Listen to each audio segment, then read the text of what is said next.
आपने नोटिस किया होगा कि कभी कभी हमारा दिमाग एक छोटी सी मिस्टेक को बहुत बड़ा बना देता है और उससे ही हमारी पूरी लाइफ को डिफाइन करने लगता है। आप मीटिंग में एक पॉइंट भूल जाते हैं और हमारा दिमाग तुरंत कहता है सारा प्रेजेंटेशन खराब हो गया, सब बिगड़ गया, मेरी पूरी लाइफ ही बेकार है, सब गलत ही होता है मुझसे। या एग्जाम में सिर्फ एक क्वेश्चन गलत हो जाता है और माइंड कहने लगता है मेरा फ्यूचर खराब हो गया, मैं कभी भी एकेडमिकली एक्सेल नहीं कर पाऊंगा। ये इंटरेस्टिंग है कि हमारा ब्रेन एक छोटी सी इवेंट से सीधा बहुत बड़ा कंक्लूजन निकाल लेता है। साइकोलॉजी में इस पैटर्न को ओवर जनरलाइजेशन कहते हैं। इसका मतलब होता है एक नेगेटिव एक्सपीरियंस को पूरी लाइफ का रूल बना देना। चलिए इसे एक सिंपल एग्जाम्पल से समझते हैं। मान लीजिए किसी इंसान ने एक जॉब के लिए अप्लाई किया और वो रिजेक्ट हो गया। दोनों चांसेस होते हैं, रिजेक्ट भी हो सकता है, एक्सेप्ट भी हो सकता है।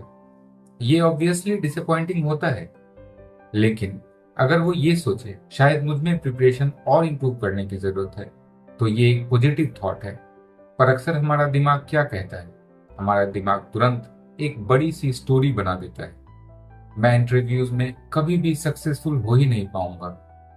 एक इवेंट पूरे लाइफ का प्रेडिक्शन बन जाती है। ऐसा आखिर क्यों होता है? क्योंकि हमारा ब्रेन हमें फ्यूचर के पेन से बचाने की कोशिश करता है। अगर हमारा दिमाग ये मान ले कि हम हमेशा फेल होंगे, तो वो हमें कन्विंस करने की कोशिश करेगा कि हम दोबारा ट्राई ही ना करें। लेकिन प्रॉब्लम ये है कि ये थिंकिंग हमारे कॉन्फिडेंस को डैमेज कर देती है। एक छोटी सी मिस्टेक को पोर्ट्रे किया जाता है एज प्रूफ कि सब कुछ गलत है, जबकि रियलिटी में मिस्टेक्स सिर्फ लर्निंग प्रोसेस का पार्ट होती है। अगर आप किसी भी स्किल को देखें, जैसे पब्लिक स्पीकिंग, राइटिंग, स्पोर्ट्स या रिलेशनशिप्स, इनमें से कोई भी स्किल परफेक्ट अटेम्प्ट से नहीं बनती। हर स्किल इंप्रूव होती है इम्परफेक्ट अटेम्प्ट से।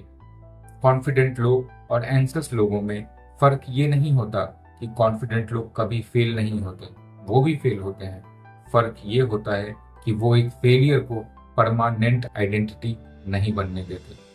आई ऑलवेज फेल कहने के बजाय वो सोचते हैं ये अटेम्प्ट काम नहीं किया, चलो नेक्स्ट टाइम और बेटर ट्राई करते हैं। ये छोटा सा शिफ्ट थिंकिंग में बहुत बड़ा डिफरेंस क्रिएट करता है। माइंड जजमेंट से निकलकर लर्निंग मोड में चला जाता है। इसलिए नेक्स्ट टाइम जब आपका दिमाग कहे एक मिस्टेक हो गई, सब खत्म हो गया, तो थोड़ा रुक कर खुद से एक सवाल पूछना, क्या ये सच में एक पैटर्न है या एक मोमेंट है मेरी पूरी लाइफ की जर्नी का? अक्सर आप देखेंगे कि आपका दिमाग एग्जैजरेट कर रहा था, और जब हम दिमाग की हर स्टोरी को ब्लाइंडली बिलीव करना बंद कर देते हैं, तब धीरे धीरे स्पेस बनती है ग्रोथ के लिए, रेजिलियंस के लिए और एक शांत दिमाग, एक काम माइंड के लिए। और वही हमें ले जाती है इनर पीस की तरफ।